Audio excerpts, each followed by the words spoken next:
have, right? Let's talk about some of the courses that we have, some of the things that we have here at ELC that can actually help those students. We just talked about tutoring, right? Throughout the school year, we provide tutoring, and we provide tutoring for all, ages, all different category types of levels of mathematics and English and science.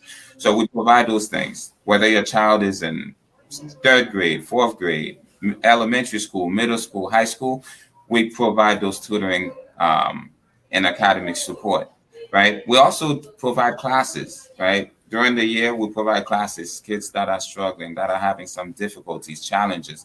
We provide those type of classes. You know, those who wants to advance, we provide those. Those who are currently struggling and need a push to be able to caught up to the rest of their peers in their class, we provide those. But something that's key, we also provide, and let's talk a little bit about that right now, is the summer courses, right? We do have some summer classes that's going to actually start next week, July 26th. So we're going to have 4 weeks of summer classes that's going to be starting. Let's talk a little bit about those summer courses in terms of how you feel like those summer courses would help students. Remember, with those courses, right, the objective of those courses is to help those students to already know the material beforehand, right? For example, someone is in 8th grade, we're going to teach them 8th grade math for the next 4 weeks. By the time they walk into that classroom, they're going to already know the material. So those courses, right, we find a lot of success in it. We find that those courses are incredibly important, right? Because not a lot of parents think about getting the child ahead. So tell us a little bit about those courses. What do you think those courses how can a parent benefit from these courses? And why do you think these courses are so important? I know I've been doing a lot of talking. Oh, sure. Yeah, so, it's going to be, a lot of it has to do with self-esteem and self-confidence. If a student's seen all the material before, they're going to be off to a really, really great start. Yeah.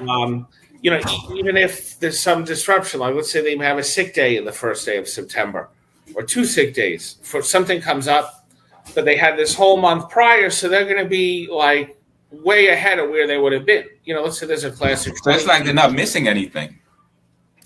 Not only not missing anything. Even if they have a sick day or a couple of sick days, they didn't miss anything because they already know it, right? Yeah, and it's kind of like starting a race, right? Like starting a race like a horse race. But yeah.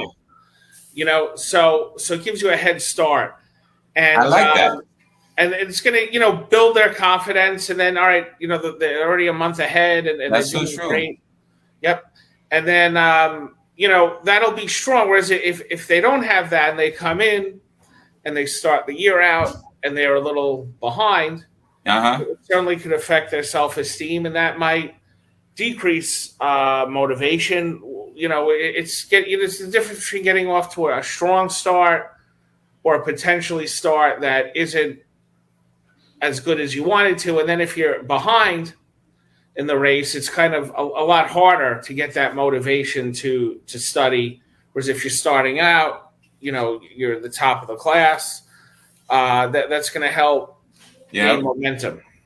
I love that I love that analogy you just gave. It's like running a race, a horse race. I'm not into horse racing, but I'm actually picturing what you're saying. My grandfather used to take me. That's where it came from.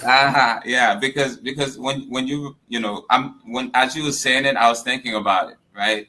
Yeah. Think about a horse.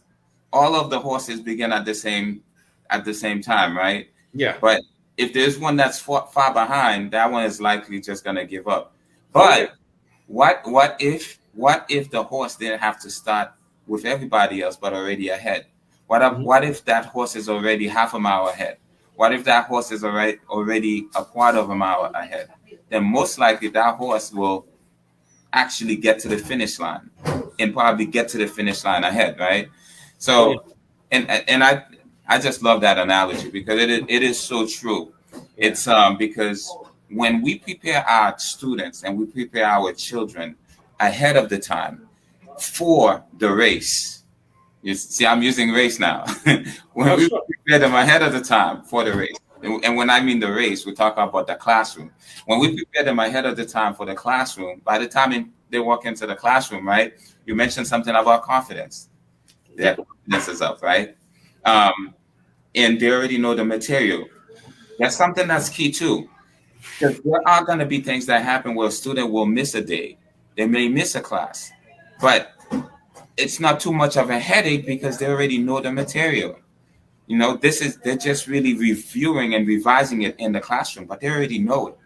And knowing makes all the difference. Just already prior knowledge makes all the difference, right? So I think that is great. Thank you for that analogy. I'm going to use that one. It's like running a